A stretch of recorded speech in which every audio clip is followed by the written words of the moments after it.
Karakter gue bukan gimmick, nggak suka. Sampai kapanpun wamen. Selama masih ada, Ebenezer. selama masih ada praktek penahanan ijazah, selama itu juga gue masih uber tuh, gue sidak tuh orang-orang itu. Ya. Gitu.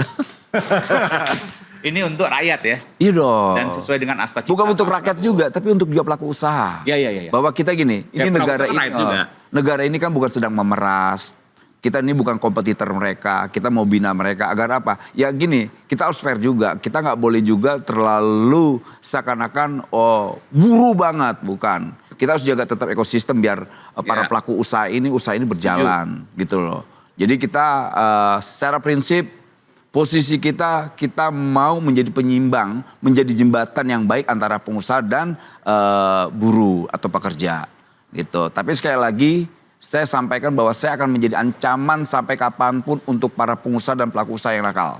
Saya akan Itu. jadi ancaman sampai kapanpun bagi pengusaha dan pelaku usaha ya. Iya, yang nakal.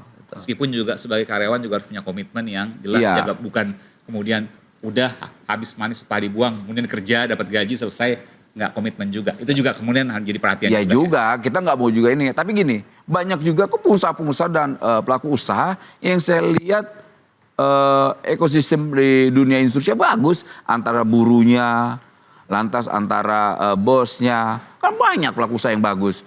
Makanya lihat mereka jalan terus, nggak ada kegaduhan, demonstrasi dan sebagainya, nggak ada yang loncat kerja balik lagi, ada yang minta resign secepatnya. Gimana kalau seandainya di tempat usahanya aja tekanan kerjanya begitu bengis, fitnah lah, kadang-kadang merintahnya dengan kata-kata binatang, merintah karya banyak, gitu loh, banyak itu. Apa itu kemarin kita sidak itu, bosnya itu terlalu kayak nganggap orang buruh itu bawaan itu rendah banget, belum lagi perilaku rasis. Ya. Udah tahu lah kita, makanya ya kita semakin tahu itu ya. Nah ini kan luar biasa. Di pemerintahan Pak Prabowo, di kementerian itu baru 2 minggu sudah mengeluarkan 2 SE. Surat edaran soal nggak boleh lagi penahanan ijazah, kemudian soal rekrutmen syarat, itu nggak boleh lagi tuh yang good looking lah, umur lah, usia, belum menikah lah, yang perempuan ditanya perawan atau belum, apa enggak, belum ukuran BH, itu benar, itu realita. Serius, itu realita. Itu ada. Iya, itu realita. Kita nggak bohong itu. Itu perusahaan di bidang apa itu? Saya nggak tahu lah. Bukan. Ya banyak kan ya, Modeling misalnya kali. pabrik-pabrikan. Pabrik. Pabrik? Apa pabrik? Apa kaitannya pabrik sama pakaian dalam? Makanya saya bilang Ini bukan pabrik pakaian dalam, pabrik pakaian dalam nggak perlu juga tahu Lah iya, ukuran apa itu. urusannya gitu loh. Itu kan pelecehan kenakalan, dong, itu pelecehan pidana seksual. dong. Iya. Bisa Tapi kan dilaporkan mereka ini kan nggak para pencari kerja ini kan karena posisinya lemah, akhirnya dia iya aja lah gitu loh. Dan itu kan mulai banyak yang ngadu. Misalnya kayak contoh kemarin kita nanganin advokasi di Universitas Pancasila, rektornya, mantan rektor ya tuh, mantan rektor.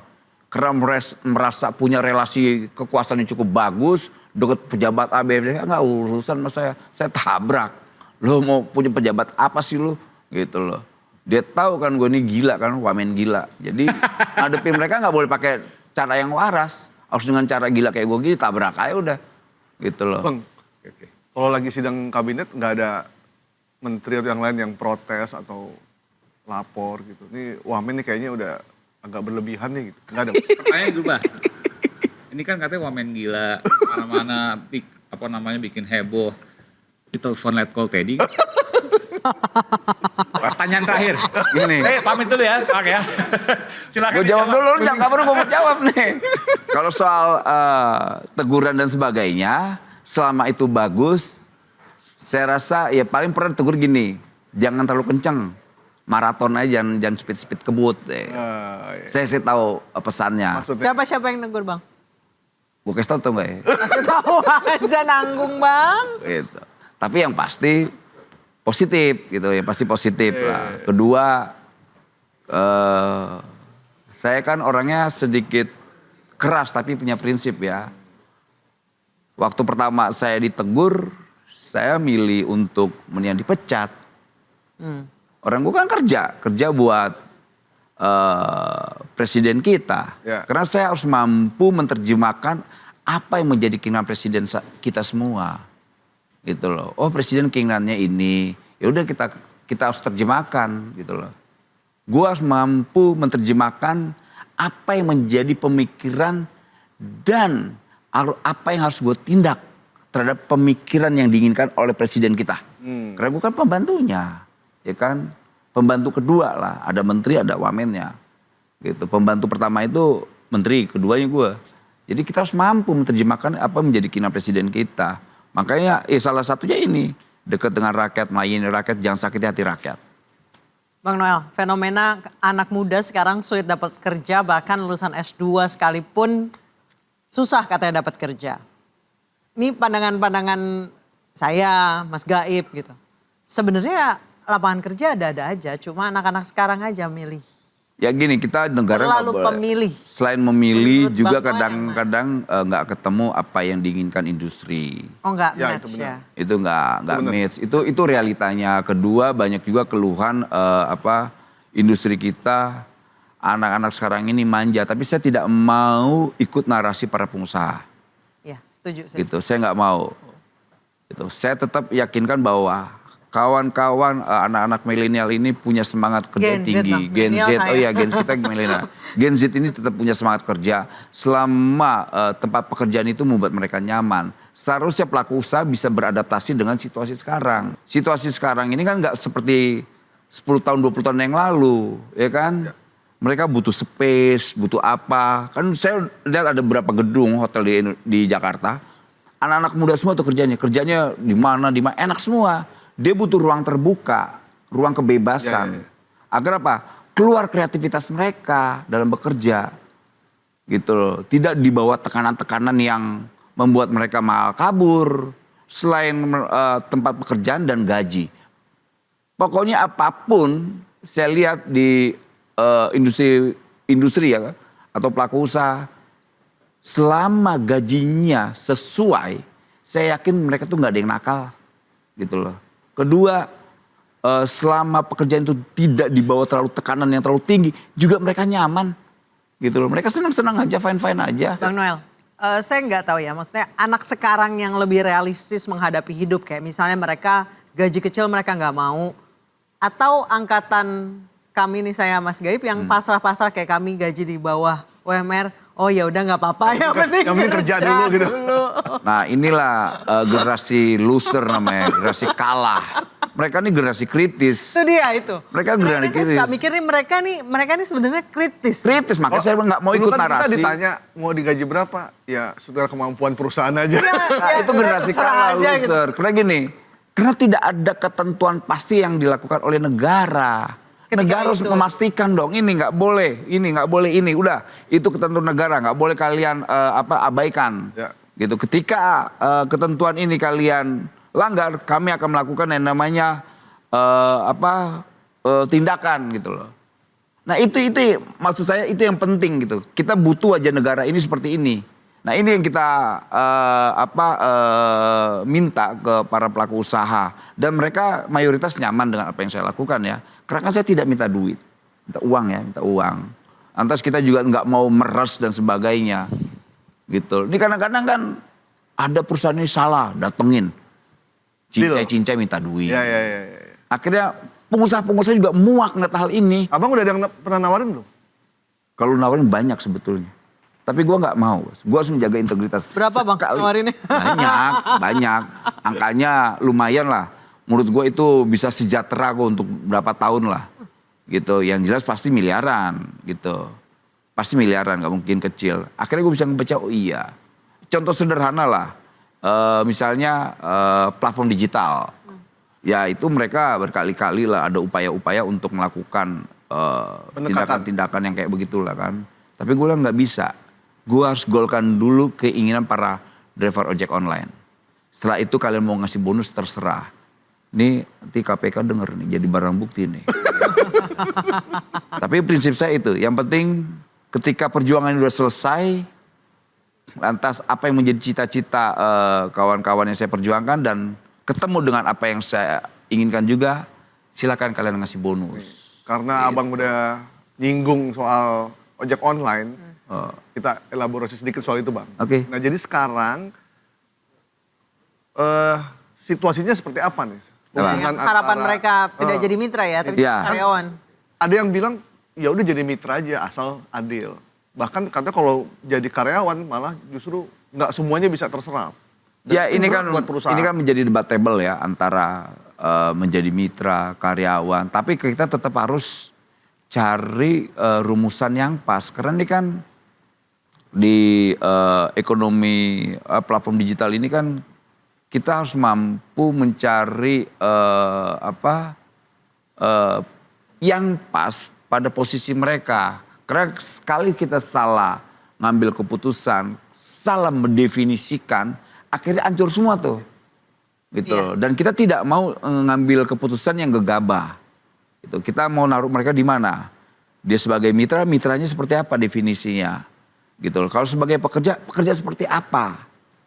Gitu. Nah kemarin saya diskusi banyak tuh sama platform digital itu ya kan. Pak, mendingan mereka sebagai konsumen. Ada option lain ternyata gitu loh. Konsumen itu seperti apa ya? Dia bilang, ya, lu kan kita ini penyedia ininya Pak.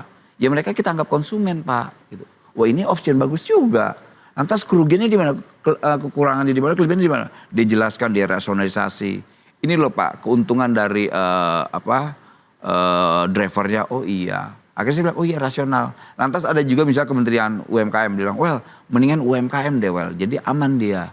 Oh iya UMKM. Ini kan banyak option nggak bisa. Gini, di era sekarang ini di pemerintahan Pak Prabowo Gibran kan semua kabinet itu kan mudah sekali ya kolaborasi, komunikasi dan sebagainya.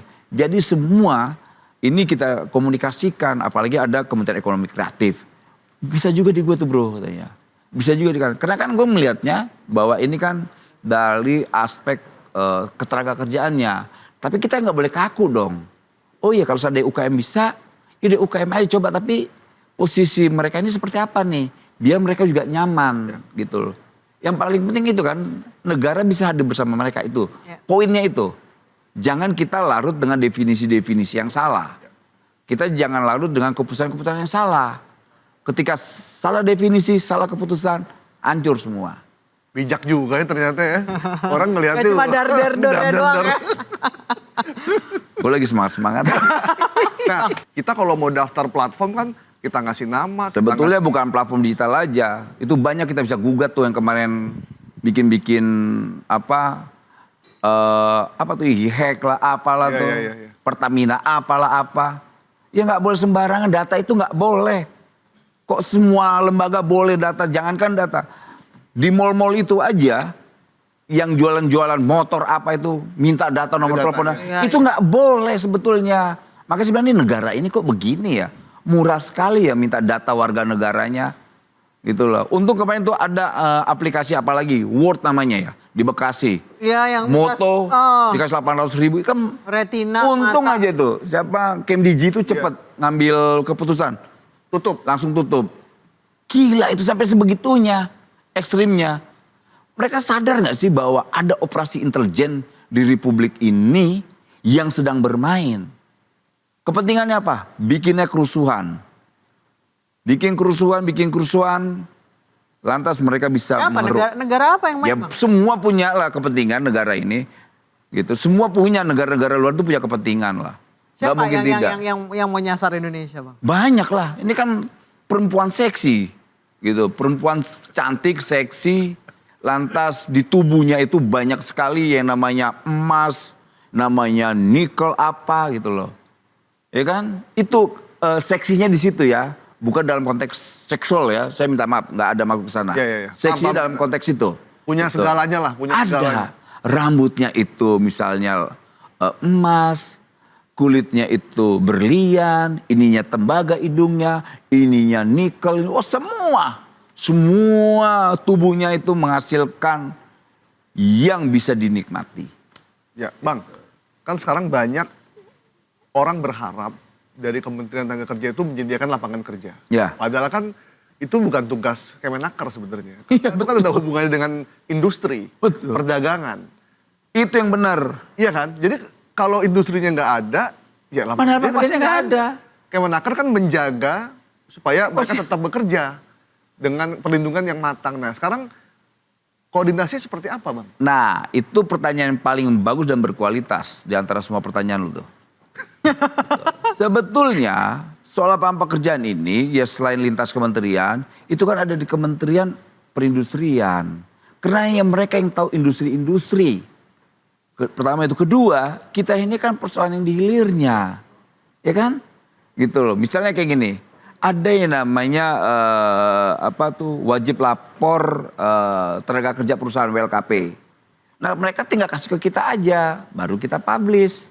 Kalau seandainya kita bilang ini ada kerjaan, tapi kalau seandainya industri tidak ada gimana? Kalau menjaga perilaku pekerja itu gimana Bang? Menjaga perilaku pekerja. Ya, saya bukan ahli psikologi ya. Gimana sih ngejaganya ya? Gue nih model pemarah juga, gue ngejagain orang yang marah-marah. Karena gini, soal pekerjaan ini kan persoalan perut ya. Ya. Persoalan perut yang nggak boleh juga. Karena kadang-kadang ya itu jadi salah satu pertimbangan